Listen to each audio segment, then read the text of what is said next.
Mmoja wetu tuinue mikono zetu mbele za Bwana, tumwambie Yesu karibu. Amen. Ambia tu Yesu karibu. Karibu katika maisha yangu, karibu katika wakati huu. Mkaribishe Yesu akunenee. Karibisha Yesu azungumze na moyo wako. Mwambie akunenee wewe kama mtu binafsi, kwamba siku ya leo usitoke katika mlango huu, usitoke katika kanisa hili kama Mungu hajakunenea. Kwa hivyo nataka tu uambie Mungu, zungumza na moyo wangu, zungumza na roho yangu, zungumza na nafsi yangu, nena na hali yangu katika jina la Yesu Kristo. Nataka kila mmoja wetu, fungua kinywa chako umwambie Yesu karibu. Ambia Roho Mtakatifu karibu. Roho Mtakatifu karibu siku ya leo. Karibu katika ibada hii, karibu katika nafasi hii, wakati huu wa neno. Roho Mtakatifu nizungumzie na unene na mimi, na uzungumze na moyo wangu, zungumze na maisha yangu, unene na hali zangu, uninenee, unene nami, uzungumze na moyo wangu katika jina la Yesu Kristo. Nakaribisha Bwana, nena nami e Bwana. Tunakukaribisha katika kipindi hiki Bwana, zungumza nasi e Bwana, nena nasi e Baba, nena na mioyo yetu Bwana, nena na hali zetu Baba, katika jina la Yesu Kristo. Tunakushukuru, tunakuabudu, tunaliinua jina lako na kusema ni asante. Uinuliwe e Bwana, uinuliwe mtakatifu wa watakatifu na Bwana wa mabwana. Tunakushukuru Bwana wa majeshi. Haleluya. Baba, tunasema ni asante. Asante kwa wema wako na fadhili zako. Asante kwa uaminifu wako Baba. Asante kwa sababu unastahili sifa zote na utukufu wote. Baba, zungumza na mioyo yetu Bwana, na utunenee katika jina la Yesu. Tunakushukuru, tunakuabudu, tunaliinua jina lako na kusema ni asante, kwa maana Bwana utazungumza nasi katika jina la Yesu Kristo. Tumeomba na hata kuamini, na watu wa Mungu wakasema amen. Glory to God. Wakati umesimama hivyo, tafadhali chukua Biblia yako tafadhali, na tuende pale katika kitabu cha Yohana, John chapter 14. Tunaenda kumalizia masomo yetu ambayo tumekuwa tukisoma mwezi huu, masomo kuhusu obedience. John 14, John chapter 14 tafadhali. John 14 tutasoma mstari wa 15, alafu tutasoma mstari wa 23 na 24. Tuko pale tafadhali. John 14. We are going to read from verse 15. We are also going to read from verse 23 and 24. And I believe that God is going to bless us. Amen. Nataka kuamini tuko pale sisi zote. Nataka kusoma. Nasoma hivi. If you love me, keep my commandments. If you love me, keep my commandments. Hiyo ni verse 15. Verse 23, Biblia inasema hivi. And Jesus answered and said unto him, if a man love me, he will keep my words, and my Father will love him, and we will come unto him and make our abode with him. He that loveth me not keepeth not my saying. The word which you hear is not mine, but the Father's which sent me. Amen. Mungu abariki neno lake. Amen. Hebu tukae chini kwa viti vyetu. Tusikae chini kwa viti vyetu. Amen. Father, we thank you because of your word. We pray that, Lord, you are going to minister to us. We pray that, Lord, you are going to speak to our hearts, and that, my God, none of us is going to live here the way we came in, but we are going to be transformed by your word, O God. We thank you and we bless you and we honor you, because it is in Jesus' name we have prayed and believed, and all God's people say it. Amen. Glory to God. Sasa tunamalizia yale mafunzo ambayo tulikuwa tumeanza katika mwezi huu, ambayo imekuwa ni kuhusu utiifu ama obedience. Na hapa Yesu anasema hivi, if you love me, you will keep my commandments. kama unanipenda utaweka maagizo yangu, ama maneno ambayo nimezungumza na wewe ama nimesema utayafuata hayo maneno na utayatii hayo maneno na utafanya kile ambacho nimekuambia ufanye. Bwana asifiwe sana. Katika Mathayo, in the book of Matthew chapter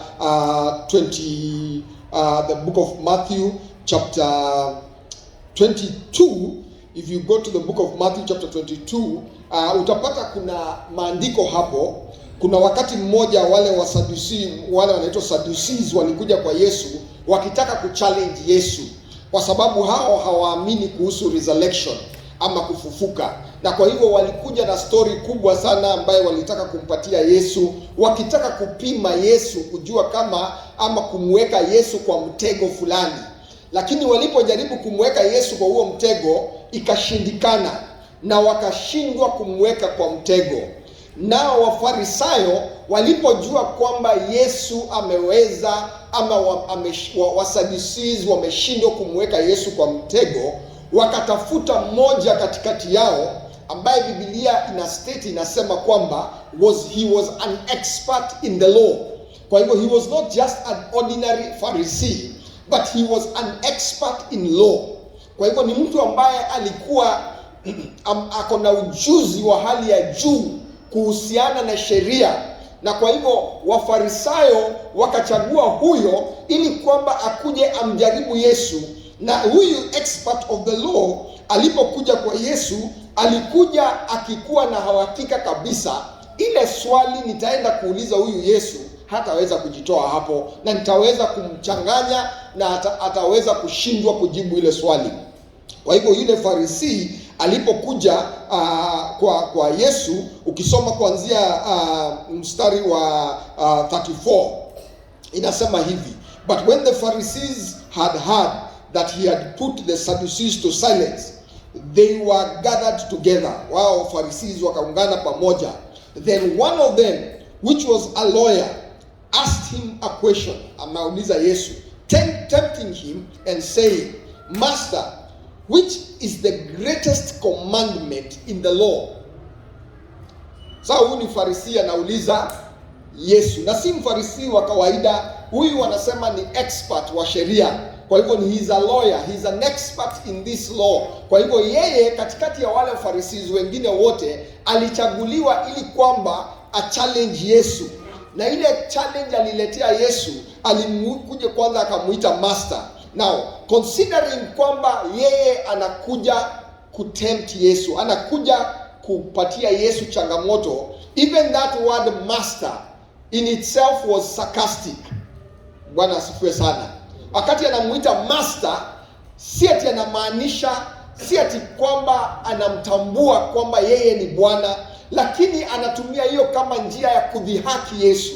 Na anamuuliza Bwana, ni sheria gani kubwa kabisa kwa sheria zote? Na Biblia inasema verse 37, Jesus said unto him, Thou shalt love the Lord thy God with all your heart, and with all your soul, and with all your might. This is the first and the great commandment. And second is like unto it, Thou shalt love thy neighbor as thyself. On these two commandments hangs all the law and all the prophets. Bwana asifiwe sana. Yesu anamjibu, anamwambia upende Mungu wako among the commandments, kwa sababu hapo Yesu walikuwa wanajaribu kumweka Yesu kwa mtego, lakini Yesu na yeye akasummarize all the laws into two laws. Zile sheria zote walikuwa wamepatia Musa, zile sheria zote wana wa Israeli, wale wa Farisi walikuwa wamesoma, kwa sababu Pharisees were experts of the law. Watu walikuwa wamesoma sheria, wameijua sheria ya Musa, wanaweza kuisema ni kama wimbo, kwa sababu ni kitu wamejifunza na wanaijua. Na wao walikuwa wanatumia hii sheria kuwakandamiza wana wa Israeli, kwa sababu wao walikuwa wanatumia hii sheria kuwaweka wana wa Israeli katika hali ya kukaa ni kama wamehukumiwa kila wakati. Na kwa hivyo wanapokuja kwa Yesu, wanakuja kwa Yesu wakiwa na uhakika kwamba wao wanajua sheria, na zaidi ya yote wanachagua one of the best among them, a lawyer, ambaye anakuja kumuuliza Yesu, which is the greatest commandment among all the laws. Naye Yesu ana summarize all the commandments into just 2 commandments. Anasema, you will love the Lord your God with all your heart, with all your heart, with all your soul, and with all your mind. This is the first and the greatest commandment. And the second one is like unto it, you shall love your neighbor as yourself. On these 2 commandments lays all the law and all the prophets. Bwana asifiwe sana. Now, tunaongea kuhusu obedience. Na tunapoongea kuhusu obedience tukasema kwamba ni wakati wewe unakubali kukaa chini ya mamlaka ya Mungu ambaye alikuumba na kufuata maagizo yake na kuifuata jinsi ambavyo amekuagiza kuyafanya. And Jesus is telling the Pharisees and everybody who was there that if you want to be blessed, kama unataka baraka za Mungu, kama unataka kupata ushirika na Mungu, kama unataka kukaa in the presence of God, if you want to have a consistent fellowship with the Holy Spirit, then you must love the Lord your God with all your heart, with all your soul, with all your mind. Na tukasema kwamba obedience will require you to follow what God has told you to do. Not necessarily what you want to do, but what God has told you to do. Na hapa Yesu anawaambia kwamba ndio uweze kuwa na access to God, for you to have access to God. And we say obedience unlocks the blessings of God. Now, for God to unlock his blessings, then you must love the Lord, your God. In other words, there is Mungu amekupatia nafasi ya wewe kuchagua kama utampenda ama utampenda. But those who want to love God, they must love their God with all their heart, with all their soul, with all their mind. You just have to love God. That means kila kitu ambacho wewe ulicho lazima umpende Bwana. Hallelujah. You must love God. Now I am very much interested with something that Jesus said in the book of Luke chapter 6. In the book of Luke chapter 6 verse 46 to 49, you can write it and read it baadaye as you in your free time. Jesus asked this question, why do you call me Lord, Lord, and do not do what I say? Now, what has Jesus said? Jesus has said, you must love the Lord your God with all your heart, with all your soul, with all your mind. Now, Jesus says, why do you call me Lord, Lord, if you do not do what I say? As for everyone who comes to me and hears my word and puts them into practice, I will show you what they are like. Na Yesu anapatiana mfano, anasema, mbona uniite Bwana Bwana na hautafanya zile vitu ambayo nimekuambia ufanye? Kwa hivyo kama unataka kumuita Yesu Bwana, there is an aspect of obedience, kuna hali ya kutii. Na Yesu anauliza, mbona uniite Bwana Bwana kama hautatii? Mbona ukiri kwamba wewe unajua Yesu ama unampenda Yesu lakini hautii, ama unatii zile vitu unataka na kuna zingine hautii? Unajua saa nyingine tunachagua ni nini tutatii. Tunachagua ile kitu tutatii kama inatufaa. Kama haitufai hatutii. Na hiyo ndio imekuwa the greatest strategy kwa kanisa. It is a tragedy for the church because many times we choose what to obey and we choose what not to obey depending on whether it suits us or not. But Yesu alisema, if you love me, you will follow my words. Kama unanipenda, maneno yote ambayo nimekuambia, kwa sababu maneno haya si yangu, imetokana kwa Baba, basi utayatii. Kama hautayatii, basi wewe hauna nafasi ndani yangu. In fact, Yesu anasema, wale ambao wanatii ama wananitii, mimi na Baba yangu tutakuja na tufanye tufanye wewe uwe kikao, tutakaa pamoja na wewe. And that is why I started by saying that obedience unlocks the blessings of God. Why? Because when you obey the word of God, God the Father, God the Son, God the Holy Spirit comes and dwells in you. And what does the Bible say? Greater is he who is in us than he who is in the world. That means it doesn't matter what you will go through in this world. It doesn't matter the challenges you are going to go through in this world. As long as you have God the Father, the Son, and the Holy Spirit, no matter how hard things become, no matter how challenging things become, you will always be an overcomer. Why? Because greater is he who dwells in you than he who is in the world. But now, if the one who is the Father, the Son, and the Holy Spirit is to dwell in you, if the Father, the God in his Trinity is to dwell in you, then you must obey his word. You must follow his word. Na Yesu anasema kama unanipenda, kama unafanya nini? Unanipenda, lazima utii neno langu. Na Yesu anauliza, mbona useme unanipenda ama unanifuata kama haunitii? Why do you call me Lord, Lord, if you do not want to obey my word? And Jesus likens watu ambao, Yesu anapatiana mifano miwili katika kitabu cha Luke chapter 6 ya watu wawili, yule ambaye anatii na yule ambaye hatii.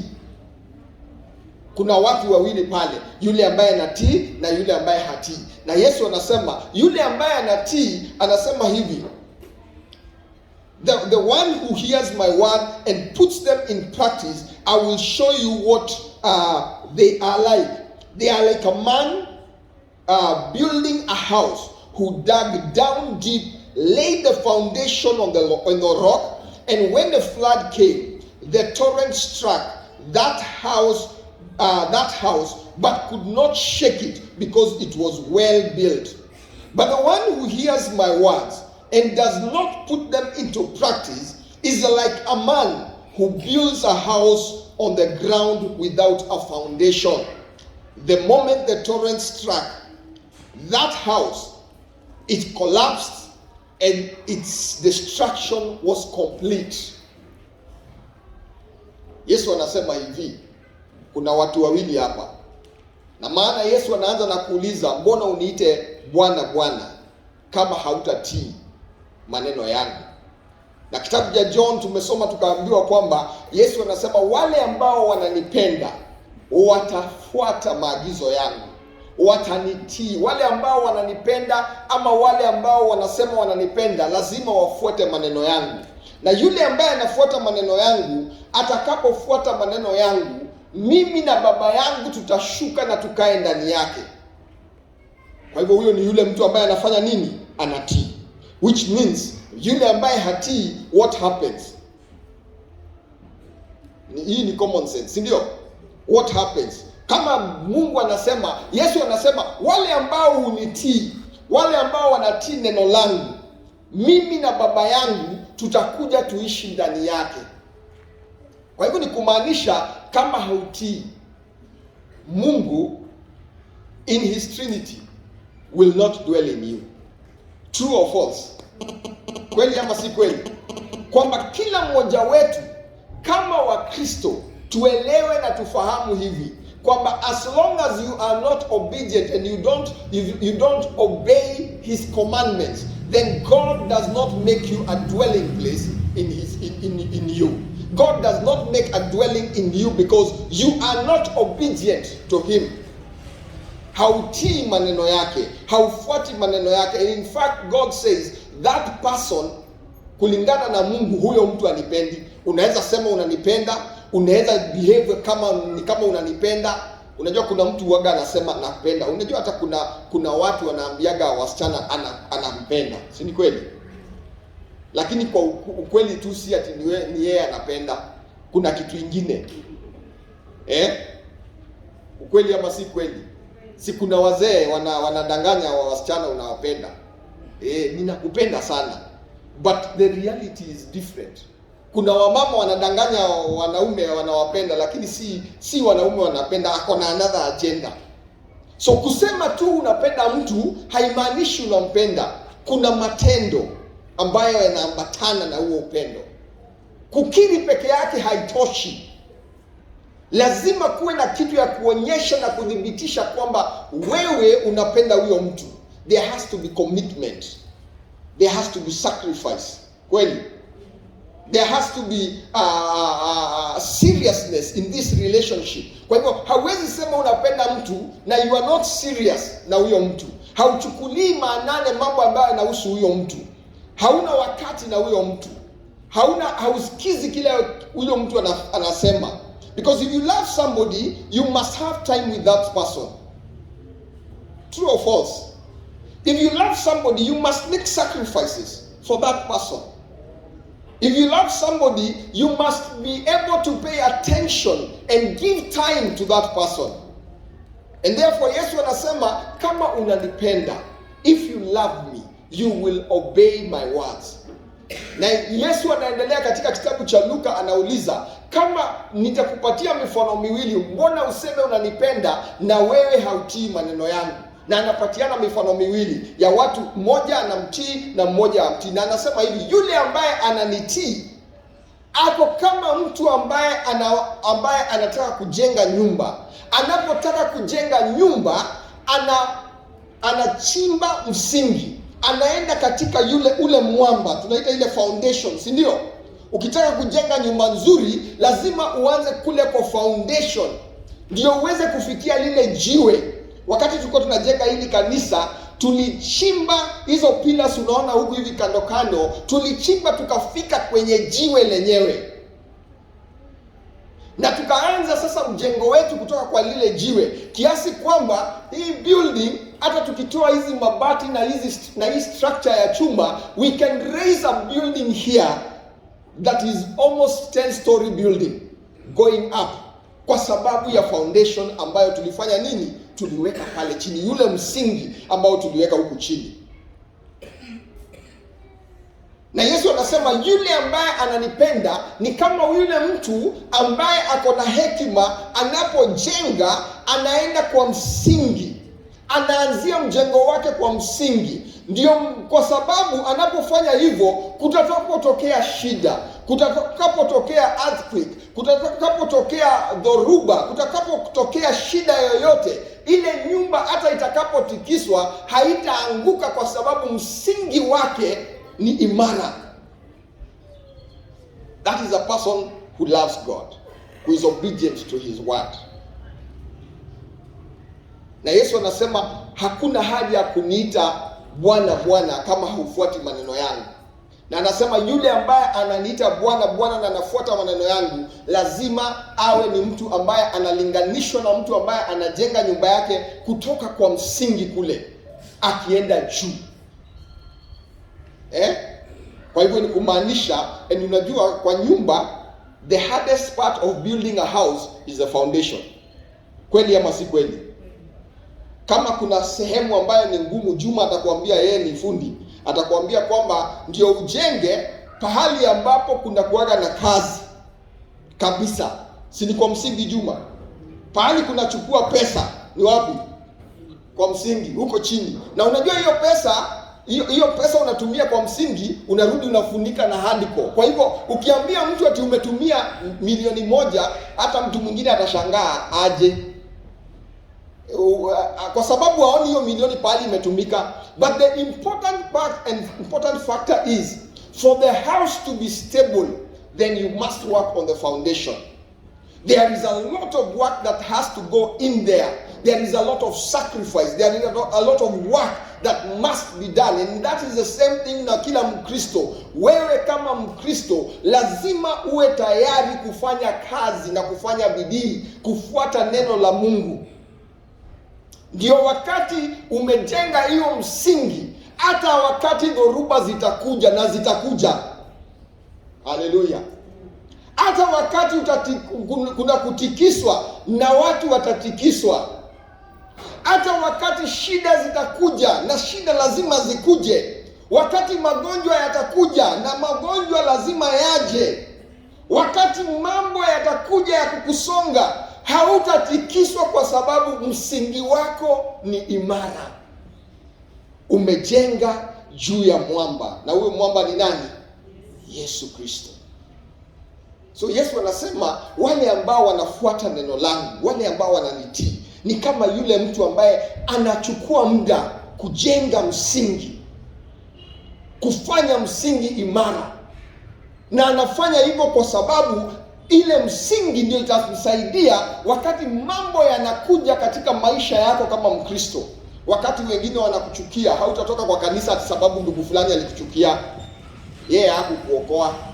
Kama msingi wako ni huyo ndugu, siku ile atakuchukia, utakuja kanisa? Kama unakujanga hapa kwa sababu ya Pastor Maina, Pastor Maina si msingi. Msingi ni Yesu. Haleluya. Nilikwambia siku nyingine pastor anaweza amua kukosa kuja church. Wewe utakosa kuja church pia. Kama msingi wako ni Pastor Maina, basi ni kumaanisha siku ile Pastor Maina ataamua hataki mambo ya kanisa, hata wewe utawacha kanisa. Msingi wetu ni Kristo Yesu, and that is why Yesu anauliza, mbona uniite Bwana Bwana na hufuati maagizo yangu? Na hiyo kufuata maagizo brings the aspect of obedience, that we must be obedient to the word of God.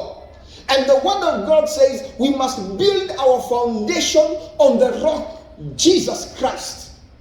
So that when things come, when there is trouble, when there is turbulence, when there is issues in our lives, when there are complications, we are still firmly built on that foundation, and we are completely firm, and nothing can shake us from the faith that we have in the Lord Jesus Christ.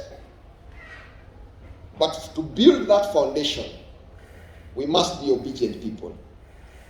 Lazima tuwe watu watiifu. Hallelujah. Na Yesu akasema kwamba yule ambaye hatii neno langu, basi yeye anafananishwa na mtu ambaye anapoanza kujenga hana shughuli ya kwenda chini, yeye anataka kwenda juu. Unataka tu kwenda juu. Kwa hivyo wewe ukikuja hapa hautaki kujua nini iko huku chini. Wewe unataka tu kuwekelea nyumba hapa na uende ujenge ghorofa 10, 15 kwenda juu. Haiwezekani. Siku ile kutatokea shida. Ndio maana umeona siku hizi Nairobi kuna nyumba zinaanguka. Umeshajiuliza zinaanguka kwa nini? It is the foundation. Siku nyingine niliona kwa WhatsApp, sijui kama ilikuwa kwa WhatsApp ama ilikuwa kwa nini, nyumba imekaa hivi. Mpaka majirani wote wameambiwa wahame, kila mtu hiyo area ameambiwa wahame, because it is a matter of time. Hiyo nyumba ifanye nini? Ianguke. Shida nini? Kuna shida ya msingi. Msingi ambao ulitumika pale, ama msingi ambao uliojengwa pale haukuwa msingi bora. Na katika maisha yetu ya Ukristo, kuna watu wanataka kujenga kwenda juu, lakini hawataki kushughulikia msingi. Msingi ndio nyumba. Na kama unataka kuwa nyumba ambayo imekuwa established, if you want to be established in faith, your foundation must be right. Hallelujah. Kama unataka kuwa established in Kiswahili sijui ni nini, but if you want to be established in faith, in the things of God, your foundation must be right. And for your foundation to be right, then you must be an obedient person. And that is why Jesus says, why do you call me Lord, Lord, if you cannot follow my instructions? Now, following instructions means you must be able to be obedient to the word of God. You must be obedient to the voice of God. Lazima ukuwe mtu ambaye ni mtiifu kwa sauti ya Mungu.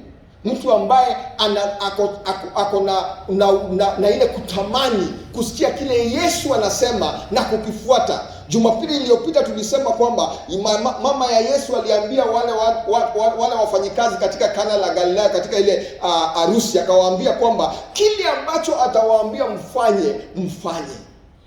Obedience is when you allow yourself to follow the instructions of God. Because in the process of following the instructions of God, you are building your house on a firm foundation. And our foundation is the Lord Jesus Christ. And when your house is built on that foundation, it doesn't matter what will come on your way. It doesn't matter how hard things are going to become. It doesn't matter how complicated things are going to be. You will stand the test of time. Lakini kuna watu wanataka shortcut. Na watu wale ambao wanataka shortcut ndio hao hataki kuchimba msingi, hataki kuenda ile gharama ya kufika kule chini kwa pale kuna jiwe pahali ambapo unastahili kuanzia nyumba. Yeye anataka mambo makubwa lakini hataki kulipa gharama. Katika maisha ya Ukristo lazima kila mmoja wetu kama Mkristo, lazima kila mmoja wetu tukue tayari kulipa gharama. We must be ready to pay the price. Lazima kila mmoja wetu alipe gharama. Na kama unataka kuwa na msingi bora, lazima ulipe gharama. Lazima ukue mtu ambaye umetamani kuishi na kulipa ile gharama ambayo unastahili kulipa kama Mkristo. In other words, what I'm trying to say here is that what Jesus is actually telling us in the book of Luke, that Jesus is actually telling us that we have no option. If we want to be blessed, we have no option but to obey God. Kama tunataka kubarikiwa, hatuna uchaguzi, yani hatuna options, lazima tu tutii Mungu. We must obey God. If we want to continue having a fellowship with the Holy Spirit, we must obey God. If we want to continue enjoying the presence of God and the blessings of God and the fellowship of the Holy Spirit and to enjoy the grace of God, then we must be obedient people. We don't have a choice. So Jesus, in this chapter, Luke chapter 6, is actually giving us 3 reasons why obedience to Him as Lord is not an option. Anatupatia sababu 3 why obeying Him is not an option. We just have to obey. Hatuulizwi kama tutatii ama tutatii. We have to obey. Bwana asifiwe sana. Of course, if you choose not to obey, then there are those things that will happen to you. Bwana asifiwe sana. And therefore, I want to give you 3 reasons why obeying Jesus as our Lord is not optional. Number 1, because it is the true test of professing Christ. It is the true test of professing Christ.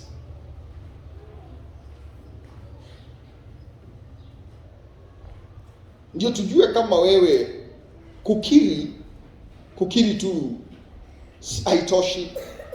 Ndio tujue kabisa kile ambacho unakiri ndicho wewe ulicho. Then obedience comes in play. Your obedience to God is a true test of what you profess. Your obedience to God is a true test of what you profess. You profess about Christ. Unakiri Kristo, unasema unaamini Kristo, unasema unapenda Kristo, unasema kwamba unamfuata Kristo. Lakini je, wewe unatii neno lake? Kutii kwako ndio dhibitisho kwamba kile ambacho unakiri ndicho. So the first one is that your obedience is a true test of your professing or the way you profess about Christ. Number 2, obedience is not an option because it is the foundation that will stand the test of time and eternity. Obedience is the foundation that will stand the test of time and eternity. Obedience is a foundation that will stand the test of time and eternity. Na kile ambacho Biblia hapa ama kile ambacho tunajifunza hapa ni kwamba Katika maisha yetu kama Wakristo lazima tupitie mambo mengi, lazima tupitie changamoto, lazima tupitie mambo mengi. Kuna watu watakuja kuconfront wakitaka kujua kama kweli kile ambacho naamini ndicho. Kuna mtu atakuja kukujaribu, but the foundation, ule msingi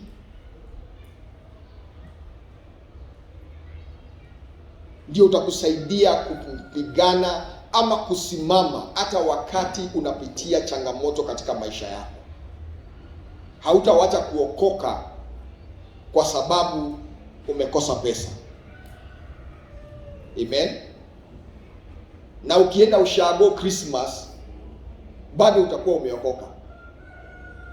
Na ukienda kwa mazishi huko kwenyu, sijui kwenyu ni wapi, bado utakuwa umeokoka. Unajua kuna watu ameokoka Nairobi. Ameokoka wapi? Nairobi.